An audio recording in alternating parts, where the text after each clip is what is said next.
Douglas Allen Bickford. It is the 26th of August 2022, about 7 a.m. here Pacific Standard Time.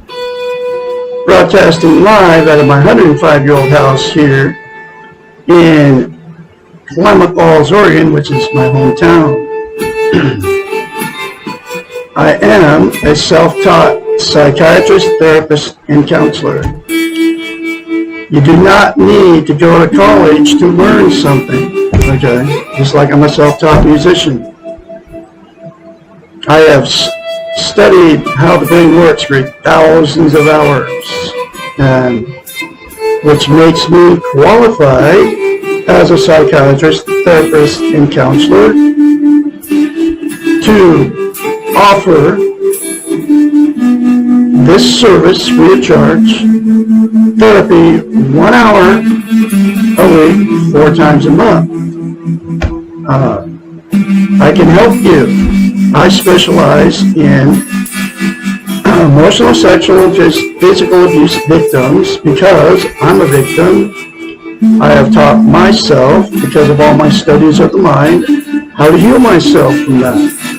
I can help you also, okay? So call me at 458-232-5238 to schedule your first therapy session. Have no idea how long it's going to take. It's going to take as long as you need it to, okay? But instead of paying huge money for it, it's free of charge for you. The only thing you're going to have to buy is this book right here, okay, written by Dr. Susanna McMahon, okay, the Portable Therapist. $16 will come right to your front door. Otherwise, everything else is free. So, when you call me, you got to know that going through change is very painful, okay, and you're going to have to get honest with yourself first, and then honest with me, and you got to trust me. I am a therapist, psychiatrist, and counselor. As you get to know me, you'll learn to trust me. And the reason people won't call me is because we have been trained to believe, I call it brainwashing, that it is a weakness to ask for help. It is not a weakness, folks. It is strength. So, there are billions, I said, billions with a B, folks, of people that have been emotionally, sexually, and physically abused. Most people won't get help for it because of what I just said about weakness. You know, if you act like you're weak, we've been taught that people will take advantage of us because if we appear weak, so that's why people won't ask for help for it.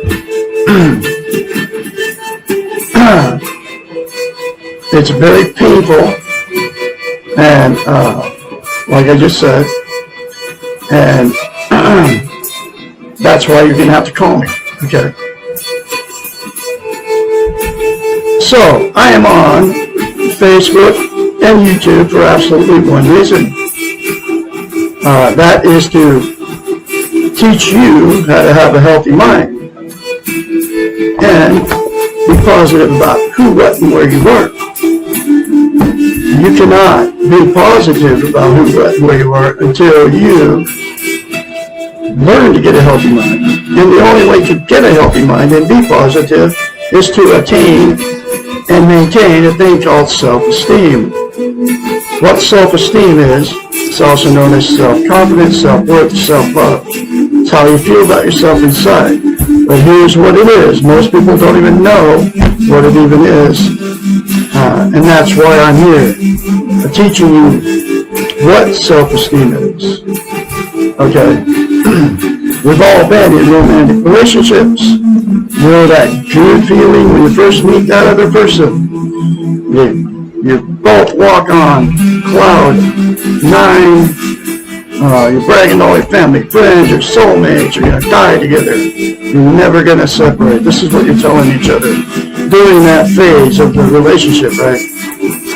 Well, what self-esteem is that good feeling towards yourself, okay? Dr. Suzanne McMahon, 73, lives in Madrid, Texas, with her husband, wrote this book, The Portable Therapist, in the 90s. It was published in 1992. Every lesson in it, every chapter in it, every question in it, it's in question form. I call them lessons. Talks about how we've been trained and taught not to have a healthy mind for our whole lives, and not to have self-esteem, and actually telling we've been trained and taught that self-esteem is a bad thing. That's why nobody wants to talk about it. Okay. Anyway, so she's had thousands of clients. Her degree is in, she got the real degree. She went and sat in all the classes, college degree. She had a doctorate in psychology. She also has a master's in philosophy. So she's had thousands of clients. Like I said, they would pay her big bucks, and they may still be falling, to fix their unhealthy minds. She knew as a psychiatrist and a therapist and a counselor that it was nobody was teaching how to get it, okay? And she knew that the only way they could get healthy-minded was for them to attain and maintain self-esteem. So she had to devise a concept to tell her clients to do so they can give themselves self-esteem. Nobody can give you self-esteem except for you. Here's that very simple concept. You look at yourself in the mirror and say 4 things. I love you. I love my inner child. I'm worthy to be loved. I'm worthy to love. I am full of goodness. Those 4 things to yourself in the mirror daily, instead of criticizing yourself, folks, will give you what is known as self-esteem, self-confidence, self-worth. But to maintain that self-esteem, you have to practice it. It's like lifting weights. You start lifting weights, you stop, you have to start over from scratch because you lose the muscle mass. Self-esteem is the exact same thing for the brain. So, just plan on saying those 4 things to yourself in there daily for the rest of your life. It'll take you less than 10 seconds. Here's how easy it is. I look at myself right now in there. I love Douglas Allen Bickford. I love my inner child. I'm worthy to be loved. I'm worthy to love. I am full of goodness. That's how simple it is, folks. The reason she came up with mirror therapy and why it's so powerful is a psychological event happens in our brain. We cannot lie to ourselves in the mirror.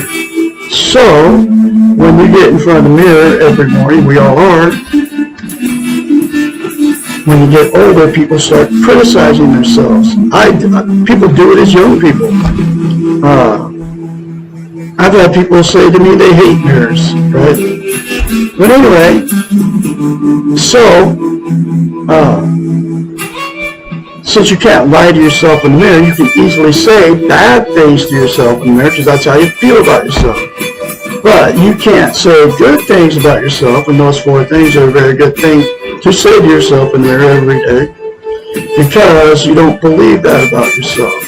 Because of all our training. One of them comes from religion, right? The churches, okay? That we were born bad. It's just not true, folks. There's no way a little 2-year-old is in any way, shape, or form bad. They are full of goodness. Badness gets trained into them as they get older. Okay? Y'all know what I'm talking about, little baby. Anyway, so the very first time you do it, folks, it's going to feel very strange and awkward.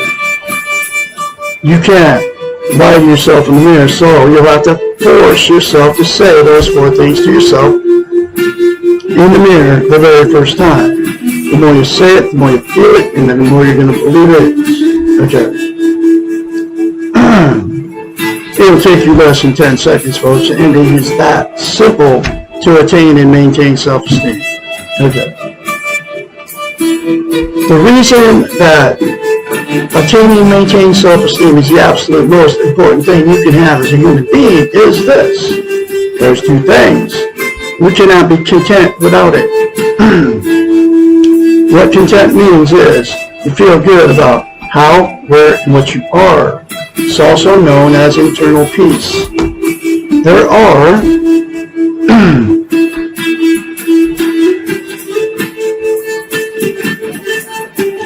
12 things that people use to try to be content, get internal peace. They are self-mutilization, which is self-harm, cutting or scratching yourself. People commit suicide to try to make themselves feel better. It's a very dangerous gamble, folks.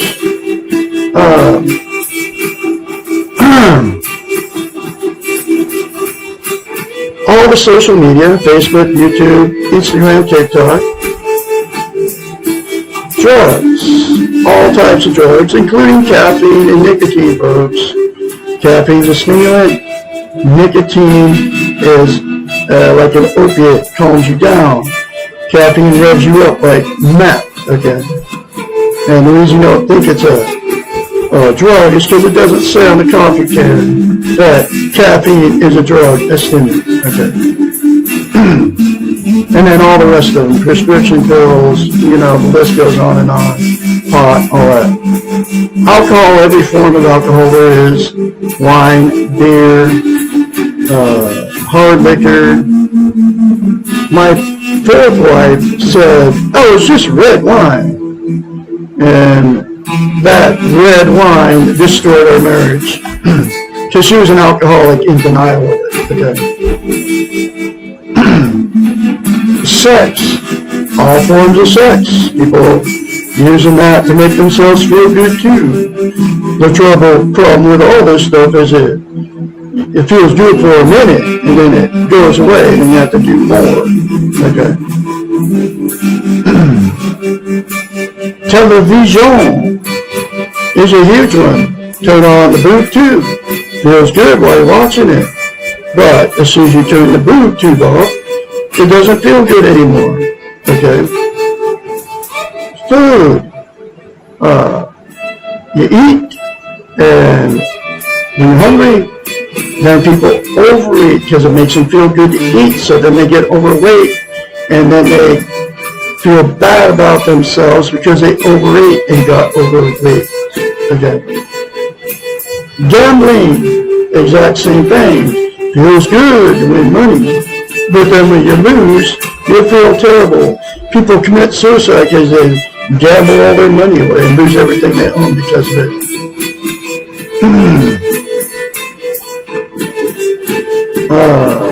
Food, gambling, television, religion, the exact same thing. You go to church, it feels good to participate, communion and all that stuff, and hang around those people that all believe all that stuff like you.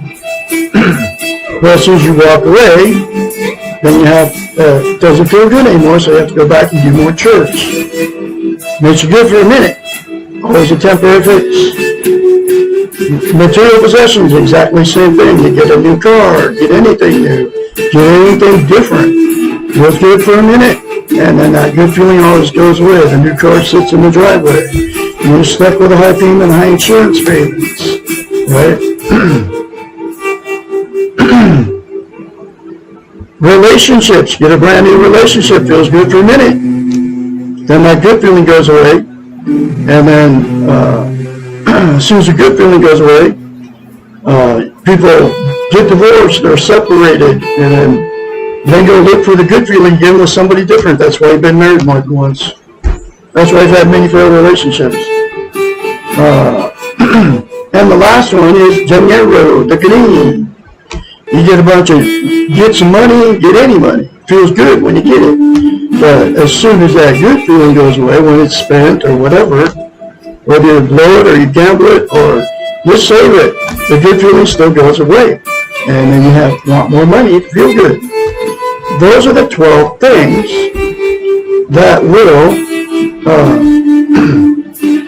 make you feel good temporarily, but it's never a permanent fix. The only way that you're going to have internal peace and be content permanently is to attain and maintain self-esteem, and that is by saying, I love you, I love my inner child, I'm worthy to be loved, worthy to love, I'm full of goodness, in the mirror daily for the rest of your life. You will have to say it every day, and like I said, it'll take you 30 seconds or less.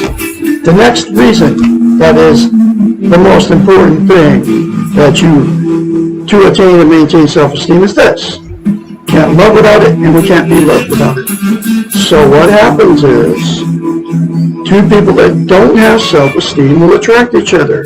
Two people that have it will attract each other. Okay? The way to know if you have self-esteem, since nobody's ever taught you how to get it, is this. Is if you can say very confidently 4 things to yourself in the mirror, which I just told you, without fail, every day, that means you have self-esteem. If you can't say it to yourself in the mirror, it means you don't have self-esteem. If you call me crazy when I tell you that and turn me off when I tell you to do that, it means you don't have self-esteem. Okay? That's what it means. That's how you know if you have it or you don't have it. So, what happens in two people that get together without self-esteem is this. After the good feeling goes away, you know, that when you first meet them, that you're bragging to all your family and friends about, after that good feeling goes away, that's when the fights and arguments start. They're cheating on each other, they're drugging alcohol use, getting in the car, going down the road. Can't get away from them, you know, fast enough. Telling all your family and friends how terrible these people are. So because, in the name calling and all that, you all know what I'm talking about. Because if the relationship turned toxic, the two will divorce or separate, right? And then the same two people will go jump back in another relationship, and the exact same thing will happen because you got in another one without self-esteem. Okay. That's why you've been married more than once. Why I've been married 4 times. That's why you've had many failed relationships. Always looking for that, they call it relationship jumping. Always looking for that good feeling. But you can never get a healthy relationship until you love yourself before you go into it.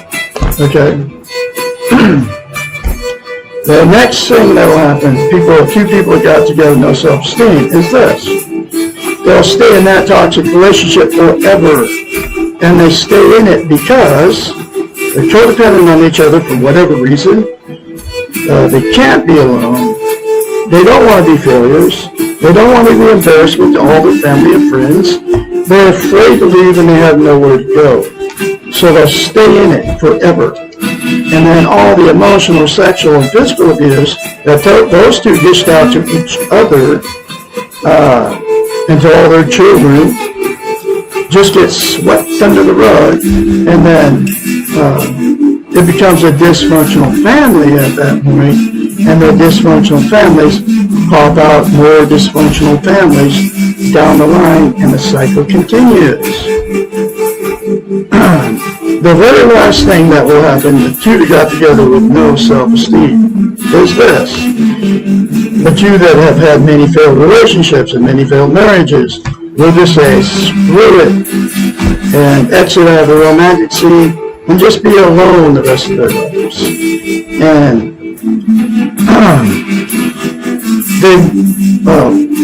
you can't be content without self-esteem. You can't have internal peace. So the two that exit out of the romantic scene will just be just as miserable as they were in the relationship alone, like I said, because you can't be content and have internal peace without self-esteem. Okay. So, Douglas Allen Victor here, trained psychiatrist, therapist, and counselor, has the cure and the fix. If all participating people in all those scenarios I just talked about, to the tune of billions of people, would say 4 things to themselves in the mirror. It will fix that toxic relationship that you're stuck in. It will fix the loneliness and the person that's miserable out there all alone. And it will give you the strength and the courage to remove yourself from a toxic relationship if the other person doesn't want to change and you do. It'll also give you the strength and the courage to remove yourself from a dysfunctional family that doesn't want to change even though you want to change. Okay. Those are the hard choices, folks. But attaining and maintaining self-esteem will give you the courage and the strength, like I said, to fix yourself. You can't fix anybody but yourself. Here is that next lesson. Why don't I have self-esteem naturally? Lesson number 20. We probably would have natural self-esteem, except that it has been rigorously trained out of us by our trainers, parents, teachers, friends. This is all part of that. Every lesson in this book talks about how we've been trained and taught, right? Our whole lives, folks.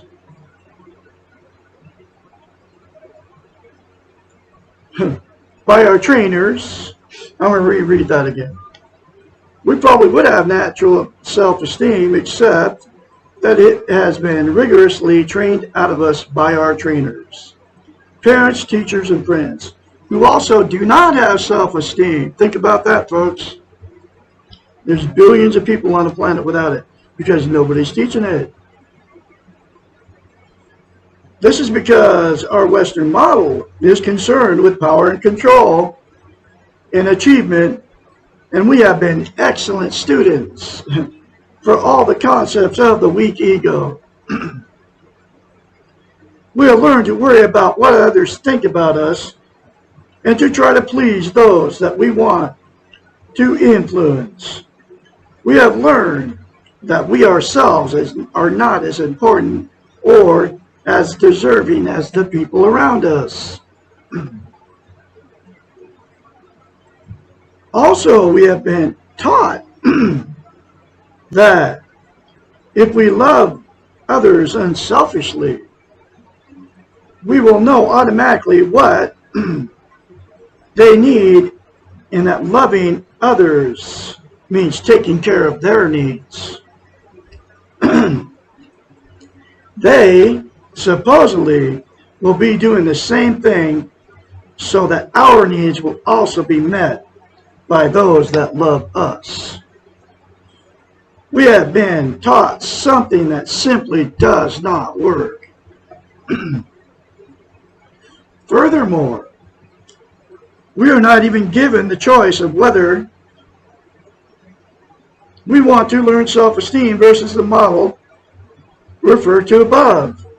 At a very early age, we are taught that loving ourselves is selfish, and it will lead to being conceited and narcissistic, and that no one else will want to be around us. We've been trained all wrong, folks. Our churches, your church. Our parents, your parents. Our schools are all institutions of control. Control over us! Exclamation point. No wonder everybody's running around with no self-esteem. All institutions need to have people who believe in them and will follow the rules. The belief that man is not good and needs to be controlled in order to be socialized seems to have led to the fear of allowing individuals to love themselves and to trust that they will be good when left to their own devices. The Western model, by training us, brainwashing, that's what I call it, in the weak ego, is a persuasive one in that it seems to offer a manner of being able to control the feelings and behaviors of others by taking one of them and loving them more than we love ourselves. this is just not the case. If we cannot choose not to love if we cannot or choose not to love ourselves, how then can we believe that we are capable of being loved? If all our love and esteem is focused on others, how can we feel whole and complete and loved within ourselves? And if we feel bad about ourselves, how can we then be the best we can be? No one can be at their optimum when they feel bad. Finally, if we're following the model and loving others more than we love ourselves, and yet we are not getting back from then what we are giving, how can we not feel cheated and resentful? People who feel cheated, abused, and taken advantage of are not the easiest people to love, either for others or for themselves. When we expect others to love us and take care of our needs, we are placing a burden upon them that they cannot fulfill. No one else is going to know exactly what we need at the very moment we need it. No one else is ever going to be able to love us exactly as we want to be loved. No one else is going to love us for what we can and need to do for ourselves. Woo! There's another very powerful lesson for you folks. You all remember to say 4 things to yourself in the mirror daily without fail. I love you. I love my inner child. I'm worthy to be loved. Worthy to be loved. I am full of goodness. That will instantaneously give you self-esteem. You can continue to watch me. You can call me at 458-232-5238. Schedule your first therapy session. I'm going to have another lesson for you tomorrow, which will be lesson 22. Can too much self-esteem lead to self-centeredness? I'll be talking to you tomorrow. You have a great Monday out there.